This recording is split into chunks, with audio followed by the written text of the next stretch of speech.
Hello students, welcome to my channel. आज हम कर रहे हैं basic accounting terms of class 11th accountancy. ठीक है, 11th क्लास का सेकंड चैप्टर है। तो बेसिक अकाउंटिंग टर्म्स एक बहुत बहुत इंपॉर्टेंट चैप्टर है, क्योंकि इसके अंदर बेसिक टर्म्स जितनी भी आपके अकाउंटिंग में बेसिक टर्म्स यूज होती हैं वो सारी इसके अंदर गिवन है, और हम उन्हीं टर्म्स को अच्छे से समझेंगे। अगर आपने इन टर्म्स को अच्छे से समझ लिया तो आपका बेस काफ़ी अच्छा हो जाएगा, और आपको हमेशा जब भी आप अकाउंट्स करेंगे तो आपको बहुत बेनिफिट मिलेगा इन टर्म्स से। ठीक है, तो सबसे पहली टर्म हम करते हैं। सबसे पहली टर्म है बिजनेस ट्रांजैक्शन।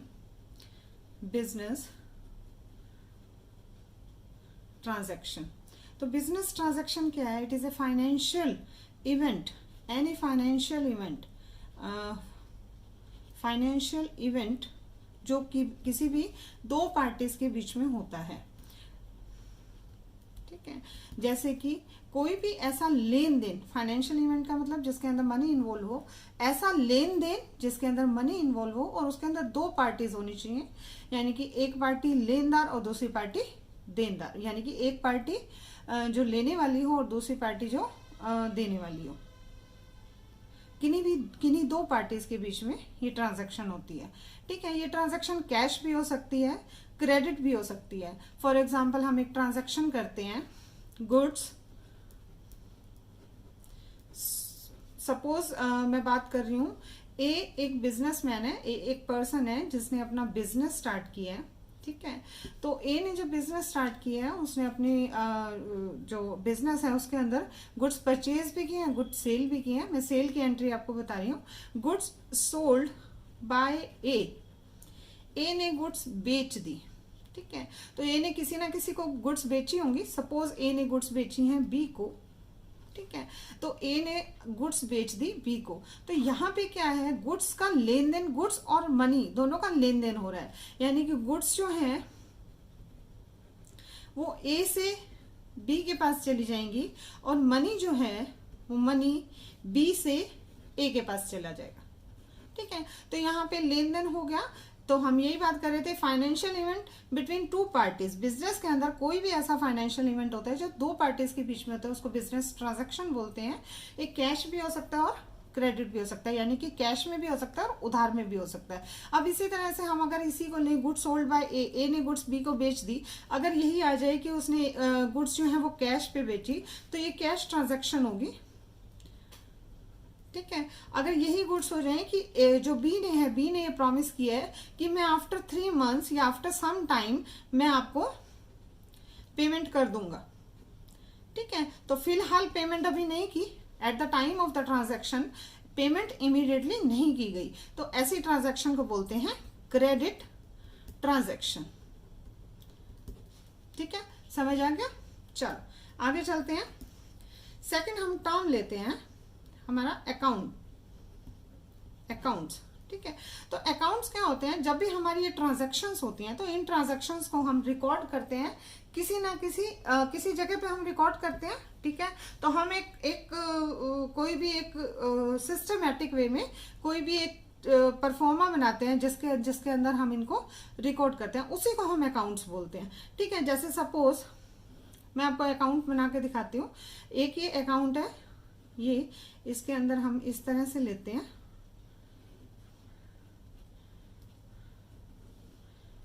ठीक है, तो ये हमारा अकाउंट है। इसके अंदर यहाँ पे आ जाता है पर्टिकुलर्स, यहाँ पे आ जाता है अमाउंट, यहाँ पे आ जाता है पर्टिकुलर्स, और यहाँ पे आ जाता है अमाउंट। तो ये एक जो है अकाउंट है जिसका मैंने आपको एक स्पेसिमेन बना के दिखा दिया है। ये अकाउंट कोई भी हो सकता है, कोई भी इसका नाम हो सकता है। Sales account, purchase account, debtors account, creditors account, कोई भी इस अकाउंट का नाम हो सकता है। ठीक है, तो सब जितनी भी ट्रांजैक्शंस होती हैं वो उसी के नाम से ही अकाउंट बनता है और उस अकाउंट के अंदर रिकॉर्ड हो जाती हैं। ठीक है, अब इस अकाउंट की साथ ही साथ मैं आपको बता देती हूँ डेबिट और क्रेडिट क्या होता है। तो इसी अकाउंट के अंदर दो साइड्स हैं। हमारी एक साइड है लेफ्ट हैंड साइड, एक है हमारी राइट हैंड साइड।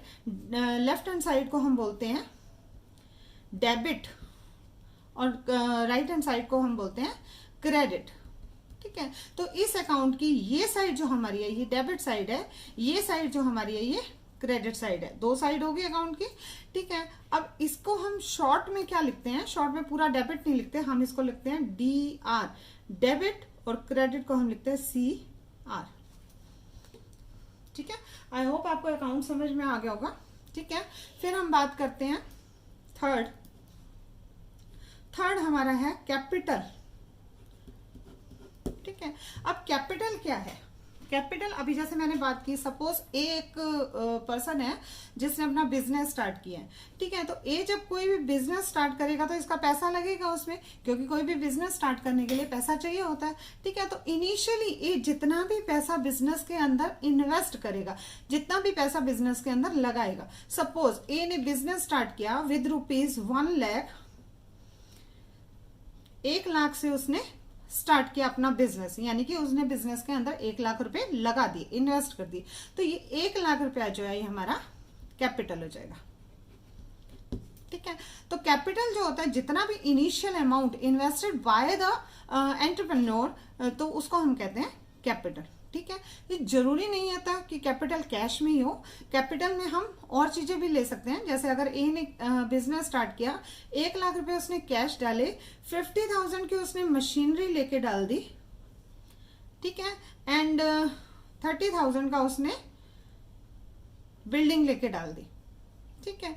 तो उसका टोटल अमाउंट इन्वेस्टेड हो गया 1 लाख, 50,000, 80,000, तो उसका अमाउंट हो गया 1,80,000, ठीक है।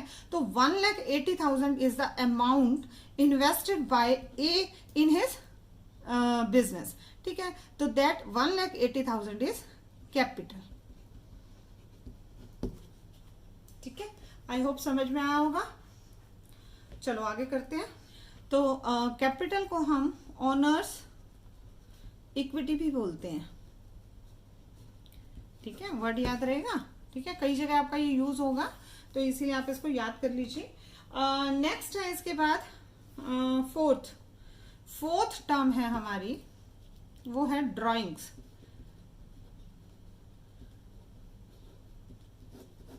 ठीक है। तो ड्राइंग्स क्या होती हैं, अब ए ने अपना बिजनेस स्टार्ट किया है, तो अब अगर ए को रिक्वायरमेंट है पैसे की, अगर ए को अपने पर्सनल यूज के लिए पैसे की रिक्वायरमेंट है, तो ए क्या करेगा, अपने बिजनेस से कुछ अमाउंट निकाल लेगा। ये ए का बिजनेस है और ये ए है, पर्सन है, ठीक है। ये इसकी पर्सनल नीड है, ठीक है। तो ए ने क्या किया, बिजनेस से कुछ मनी अपनी पर्सनल नीड के लिए ले लिया, ठीक है, क्योंकि ए को जरूरत थी, उसको रिक्वायरमेंट थी अपने घर के लिए, तो उसने बिजनेस में से कुछ पैसा निकाल लिया। अब वो पैसा कहां से जाएगा, कैपिटल में से जाएगा, ठीक है। कैपिटल में से लेस हो जाएगा क्योंकि उतने की कैपिटल कम होगी, ठीक है। तो इस अमाउंट को जो कोई भी ओनर अपने बिजनेस में से अपने पर्सनल यूज के लिए निकालता है, उसको हम ड्राइंग्स बोलते हैं, ठीक है। तो ड्राइंग्स क्या होती हैं, कोई भी ओनर जब अपने ही बिजनेस से पैसा अपने पर्सनल यूज के लिए निकालता है, तो उसको हम बोलते हैं ड्राइंग्स, ठीक है। तो यहाँ पे एक बहुत इंपॉर्टेंट बात मैं आपको बताना चाहती हूँ कि जब भी हम बिजनेस के पॉइंट ऑफ व्यू से देखते हैं, तो हमेशा हम बिजनेस को और ओनर को अलग अलग एंटिटी मानते हैं, यानी कि जो बिजनेस की नीड है, बिजनेस के खर्चे हैं, बिजनेस के एक्सपेंडिचर हैं, वो अलग होते हैं, और ऑनर के जो एक्सपेंडिचर्स होते हैं वो अलग होते हैं। वो हम बिजनेस में काउंट कभी भी नहीं करते, इसको हम कभी मिक्स नहीं करते। तो बिजनेस एक अलग एंटिटी है, ऑनर एक अलग एंटिटी है। तो ऑनर अपने एक्सपेंसेस अलग देखता है, लेकिन बिजनेस के एक्सपेंसेस और बिजनेस की इनकम्स और बिजनेस के ट्रांजेक्शन्स जो हम कर रहे हैं वहां पे सारी रिकॉर्ड भी होती हैं और इसी तरह से की जाती हैं जो हम कर रहे हैं, ठीक है। तो प्रॉपर अकाउंट्स बनते हैं इसके, profit and loss account, balance sheet, ये प्रॉपर बनती हैं, जिसके अंदर बिजनेस के सारे जिसके अंदर बिजनेस का प्रॉफिट लॉस कितना हुआ है साल के एंड में वो पता चलता है, बिजनेस के पास कितनी एसेट्स हैं और कितनी लाइबिलिटीज हैं वो पता चलती हैं। लेकिन बिजनेस एक सेपरेट एंटिटी है, बिजनेस की अलग एक्सपेंसेस हैं, ऑनर के अलग एक्सपेंसेस है, ठीक है। अब यहाँ पे एक और बात बताते हैं तुम्हें ड्राइंग्स के बारे में। ड्राइंग्स है कि जब यहाँ से पर्सन कोई भी ओनर जो है वो बिजनेस से जितनी मनी निकालता है उसको हम ड्राइंग कहते हैं। लेकिन ये ड्राइंग जो है ये गुड्स की फॉर्म में भी हो सकती है, यानी कि जिन गुड्स का वो बिजनेस कर रहा है, गुड्स होती है जिसका वो बिजनेस कर रहा है, जो भी बिजनेस कर रहा है उसके बिजनेस के अंदर जो भी गुड्स सेल हो रही हैं, बन रही हैं, उसको हम गुड्स कहते हैं। जिसका भी बिजनेस कर रहा है, जिस भी प्रोडक्ट का बिजनेस कर रहा है, अगर उन्हीं गुड्स को अपने पर्सनल यूज के लिए यूज करता है तो उसको भी हम ड्राइंग ही मानेंगे। ठीक है, सपोज ए जो है वो एक शू मैन्युफैक्चरर है। ठीक है, ठीक है, एक शू मैन्युफैक्चरर है। अगर एक शू मैन्युफैक्चरर अपने पर्सनल यूज के लिए अपने बिजनेस में से कुछ शूज निकाल लेता है, ए ने क्या किया, कुछ शूज अपने बिजनेस से पर्सनल यूज के लिए निकाल लिए, तो इसको भी हम ड्राइंग्स ही बोलेंगे। क्योंकि शूज जो है इस बिजनेस के लिए, शूज जो है वो गुड्स हैं। गुड्स जो होती हैं जिस प्रोडक्ट के अंदर आप डील कर रहे हैं उस प्रोडक्ट को हम गुड्स बोलते हैं। ठीक है, तो अभी मैंने यहाँ पे आपको एक टर्म और एक्सप्लेन कर दी, क्या, गुड्स, कि जब भी किसी का कोई बिजनेस होता है वो जिस प्रोडक्ट के अंदर बिजनेस कर रहे हैं वो प्रोडक्ट जो होता है उसका, जिसको वो सेल करने के लिए यूज करता है, यानी कि जिसकी वो सेल करता है, तो वो होते हैं उसकी गुड्स। जैसे अगर हम बात करें तो एक स्टेशनरी शॉप के लिए स्टेशनरी का जो सामान है, पेन, पेंसिल एटसेट्रा, ठीक है, कॉपी, तो ये सारी जो है उसकी गुड्स हैं किसी भी स्टेशनरी की शॉप के लिए। ठीक है, तो जिन भी गुड्स को कोई भी शॉपकीपर, कोई भी बिजनेसमैन सेल करता है, यानी कि जिसका वो बिजनेस कर रहा है, जिससे वो पैसा अर्न कर रहा है, वो उसकी गुड्स होती हैं। ठीक है, आई होप आपको समझ में आया होगा। आज की वीडियो के लिए इतना ही। आज मैंने आपको 5 टर्म्स करा दिए हैं। ठीक है, तो नेक्स्ट वीडियो में मैं आपको और टर्म्स कराऊंगी। आई होप आपको समझ में आया होगा। अगर आपकी कोई भी क्वेरी हो तो आप प्लीज मुझे कमेंट सेक्शन में कमेंट करके बताइए, मैं डेफिनेटली उसका जवाब दूंगी। ठीक है, अगर आपको पसंद आया तो मेरी वीडियो को लाइक कीजिए, शेयर कीजिए एंड कमेंट तो जरूर ही कीजिए। Thank you.